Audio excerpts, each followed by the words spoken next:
brain, I'm thinking, okay, well, I only thought the only option was to be a music teacher. In my head, I'm going, well, that's the only option is to be a music teacher.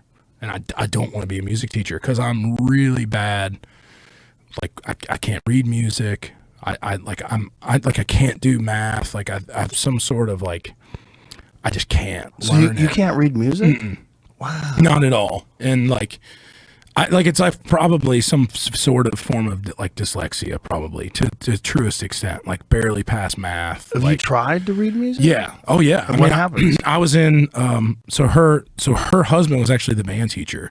He taught advanced placement music theory, which was a new class my senior year. I took that class and got like a D because it was like the kids that were the best at band and the best at chorus who was in that class. Only like 8 students in the class.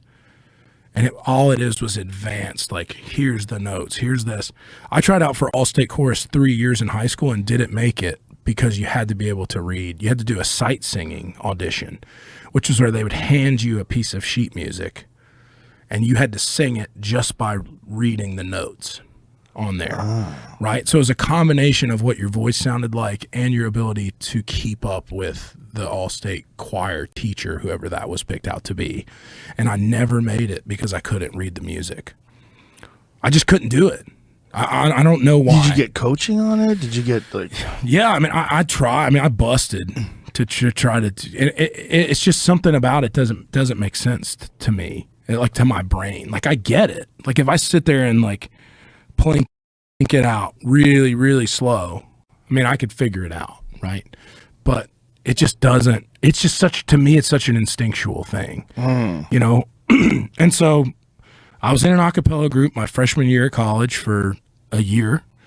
I enjoyed that, but again, it was just like an after school kind of activity thing with other people in college, you know?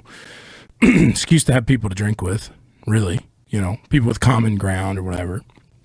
And gave that up my beginning of my sophomore year, really. And then didn't do music. I played rugby. I got into playing rugby in college. I did that, loved that.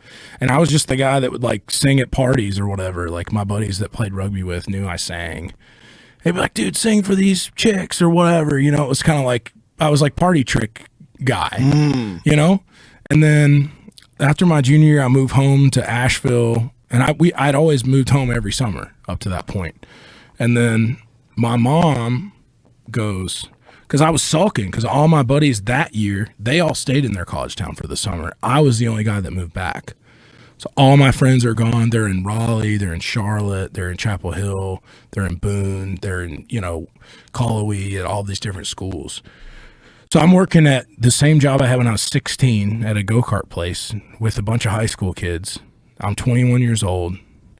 I got nobody to hang out with. I'm living in my parents' house. I'm not doing well in school. I don't know what I want to do with my life at all.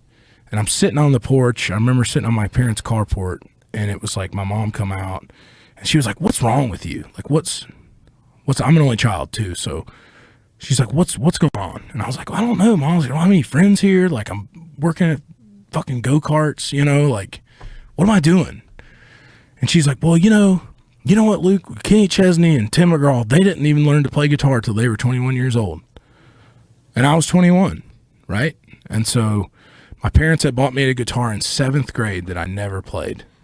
I did 2 guitar lessons and hated it because my parents wanted me to do it. You know what I mean? Like anything your parents want you to do, you don't want to do, really.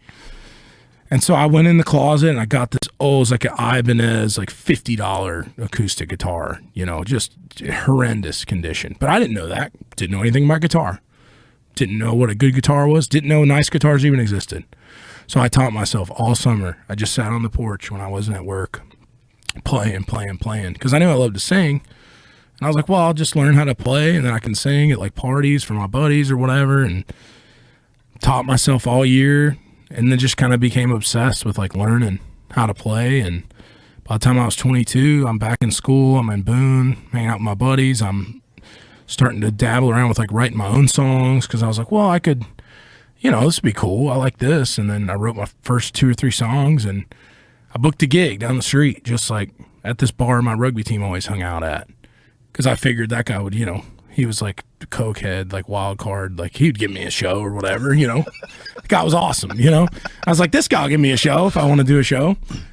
So I borrowed my neighbor's guitar because mine wasn't even acoustic electric. It was just a straight up acoustic, and sat on a stool. My other buddy let me borrow his PA speakers, and 200 of my friends came out and paid $1 to see me. I made $200 that night. That was more than I made at both my jobs that week. And I was hooked, man. I was like, dude, this is awesome. Like, I love doing this. First off, yeah. I'm like, I love doing this anyways, and I'm having a great time. I'm like having drinks with my friends. Everybody's psyched to see me here and stuff. And I was like, it just made sense, man. It wasn't 1 ounce of hard work in my mind after that point. It was just always fun, man. And I always loved it. Wow. So it's like a door opened up, you walked through it, Yep. and your life changed forever.